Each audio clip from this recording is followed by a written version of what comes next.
Ashok from Bengaluru. Yes brother. Okay. So మీరు నిన్న కాక మొన్న రమేష్ గారికి రిప్లై ఇచ్చారు కదా. అంటే ఎవరైతే ఎస్సీ అవునండి. కమ్యూనిటీ నుంచి క్రిస్టియానిటీలోకి కన్వర్ట్ అవుతారో యా. వాళ్ళు దాని మీద మీరు కౌంట్ ఇచ్చిన దానికి సంబంధించి ఇప్పుడు అవును. రమేష్ గారితో అగ్రి అయ్యే వాళ్ళు కొంతమంది ఉన్నారు. ఓకే. రంజిత్ ఓఫీర్ గారు కానీ, విజయ్ ప్రసాద్ రెడ్డి గారు కానీ, తర్వాత జాన్ పాల్ కానీ, వీళ్ళందరూ వీళ్ళందరూ కూడా ఆయన ఐడియాలజీ తోటి ఏకీభవిస్తున్నారు. So okay. అవి మీరు చెప్పిన దాన్ని మొత్తం చూసిన తర్వాత నేను మిమ్మల్ని ఇంకొంచెం బెటర్ క్లారిటీ కోసం అడిగే ప్రశ్నలు ఏంటంటే, మొట్టమొదటిది, ఉమ్, ఇప్పుడు రాజ్యాంగంలో రాజ్యాంగానికి మనం లోబడాలి అని చెప్పి బైబిల్ మనకి చెప్తుంది కదా. సో ఉమ్, రాజ్యాంగం అనేది, రాజ్యాంగంలో అన్యాయపు చట్టాలు మెన్షన్ చేసినా కూడా మనం లోబడాలా, ఉమ్, లేదంటే న్యాయవంతంగా ఉన్న చట్టాలకు మాత్రమే మనం లోబడాలా, ఉమ్, అన్యాయంగా చట్టాలు చేస్తే కూడా వాటికి కూడా మనం లోబడాలా అనేది ఒక ప్రశ్న. ఉమ్, అయితే దానికి దీనికి క్వశ్చన్కి మీరు ఆన్సర్ చెప్పేదానికి కొంచెం క్లారిటీ ఏంటంటే, దీనికి విజయప్రసాద్ రెడ్డి గారు ఏమన్నారంటే, ఉమ్, ఓకే, ఇప్పుడు ఈ రోజు ఇది పెట్టారు, రేపటి రోజున క్రిస్టియన్స్ అసలు ఎవరైతే క్రిస్టియన్స్ ఉన్నారో వాళ్ళు అసలు ఈ దేశంలో ఉండడానికి వీలు లేదని చెప్పి ఒక చట్టం తీసుకొస్తారు. ఉమ్, దాన్ని కూడా ఆర్టికల్, పలానా ఆర్టికల్ అని చెప్పి ఒకటి యాడ్ చేస్తారు.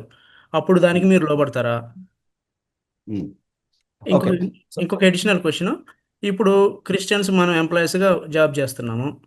ఎవరైతే క్రిస్టియన్స్ ఉన్నారో వాళ్ళ శాలరీలో 50%, మామూలుగా నార్మల్గా అందరు ఎంప్లాయీస్కి వాళ్ళకి ట్యాక్స్ ఇంతనే ఉంటుంది కదా, అట్లా కాకుండా క్రిస్టియన్స్ అయితే మాత్రం 50% ట్యాక్స్ పే చేయాలని చెప్పి ఒక రూల్ యాడ్ చేస్తారు ఉమ్, కాన్స్టిట్యూషన్లో. అప్పుడు దానికి ఓకే. మీరు లోబడతారా అంటే, ఏదైతే అన్యాయపు చట్టాలు ఉంటాయో ఉమ్, వాటికి కూడా మనం లోబడాలనా అనేది ఉమ్, ప్రశ్న. ఇంతవరకు ఆన్సర్ చేస్తే నెక్స్ట్ అడుగుతాను బ్రదర్. షూర్.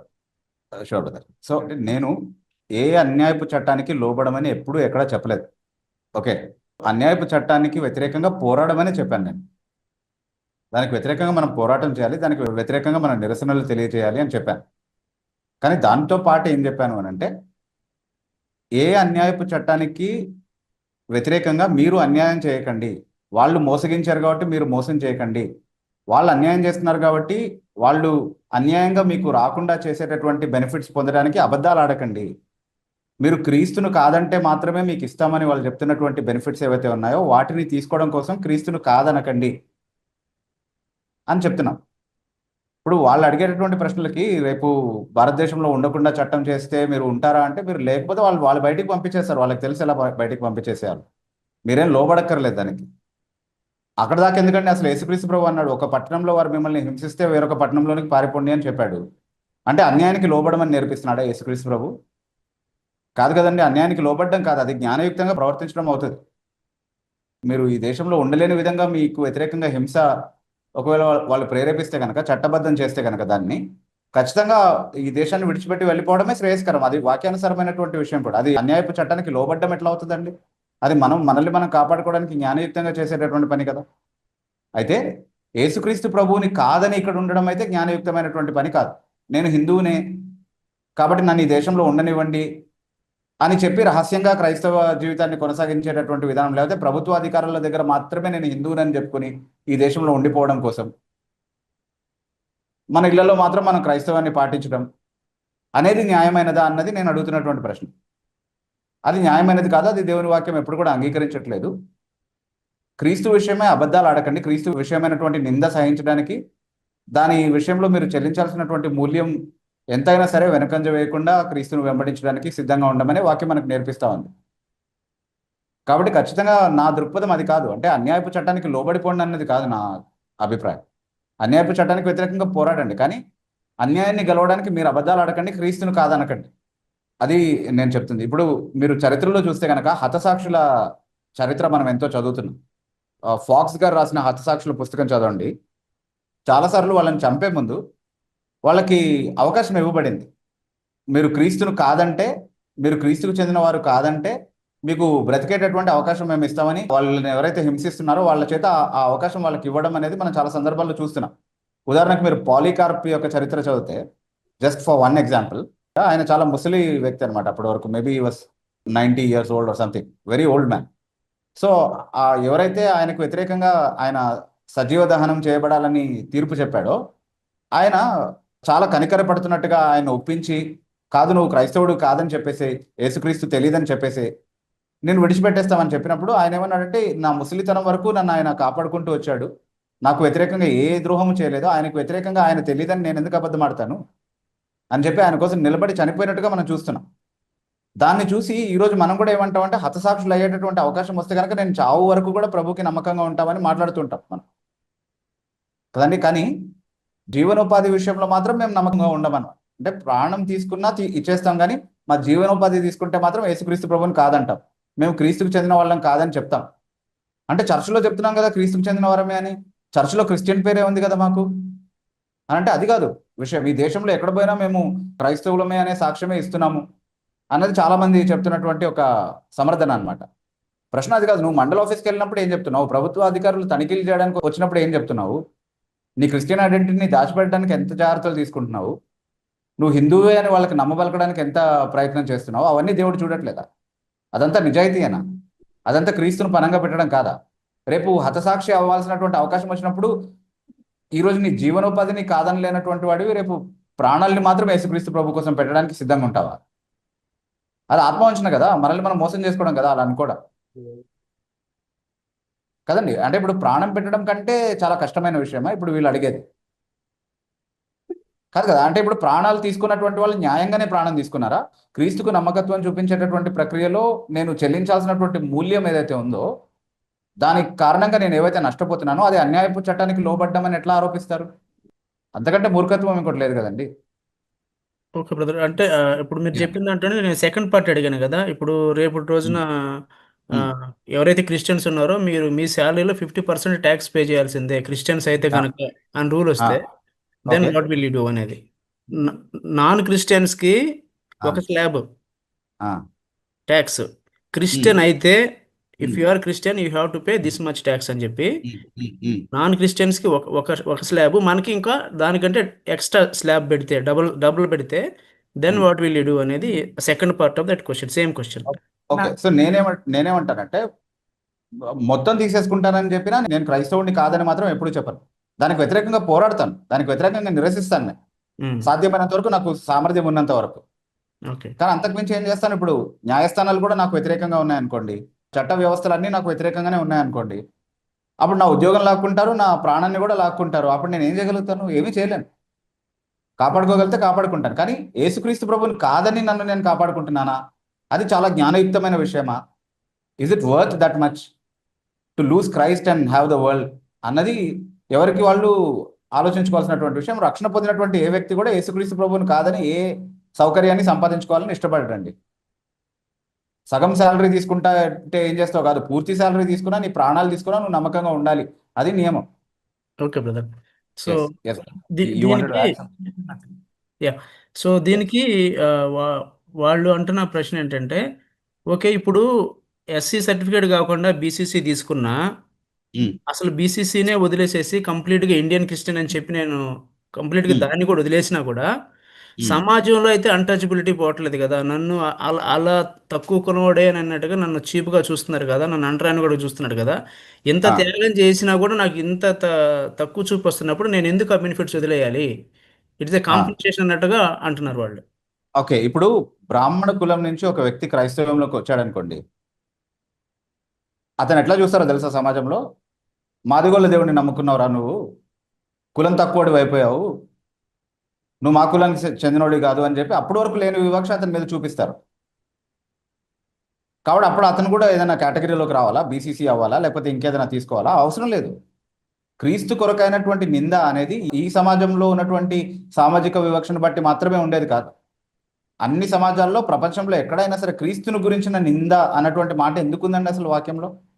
అప్పుడు ఏమైనా ఉందా? ఈ ఎస్సీ, బీసీ, బీసీసీ ఇవన్నీ ఏమైనా ఉన్నాయా అప్పుడు?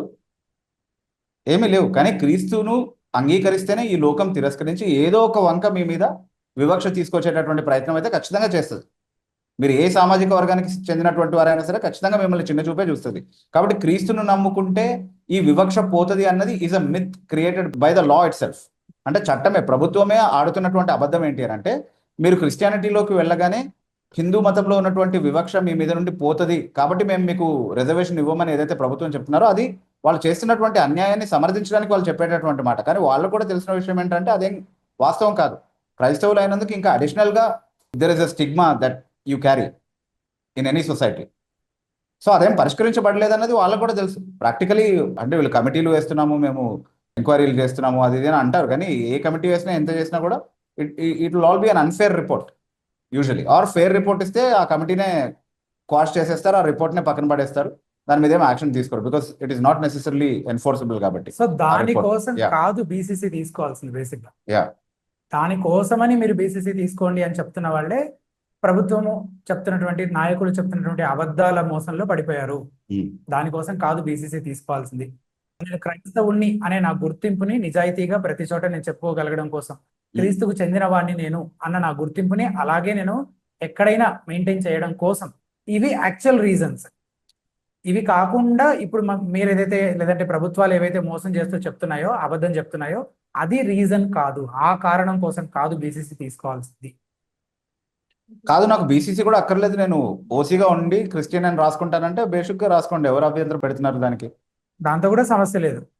Okay brother. Yes yeah so దీంట్లోనే లాస్ట్ పార్ట్ ఏంటంటే ఈ విజయప్రసాద్ రెడ్డి గారు ఏం చెప్పారంటే, ఇప్పుడు రీసెంట్గా సుప్రీంకోర్టు తీర్పిచ్చింది కదా, అంటే క్రిస్టియానిటీలో కులం అనేది లేదు కాబట్టి మీకు కులం అనే ప్రాతిపదికన వచ్చేటటువంటి ఎస్సీ రిజర్వేషన్స్ వర్తించవు కాబట్టి ఎవరైతే ఆ కమ్యూనిటీ నుంచి యేసుక్రీస్తుని అంగీకరిస్తున్నారో వాళ్ళకి బీసీసీ కేటగిరీలోకి పంపిస్తున్నామని వాళ్ళు జడ్జిమెంట్ ఇచ్చారు కదా.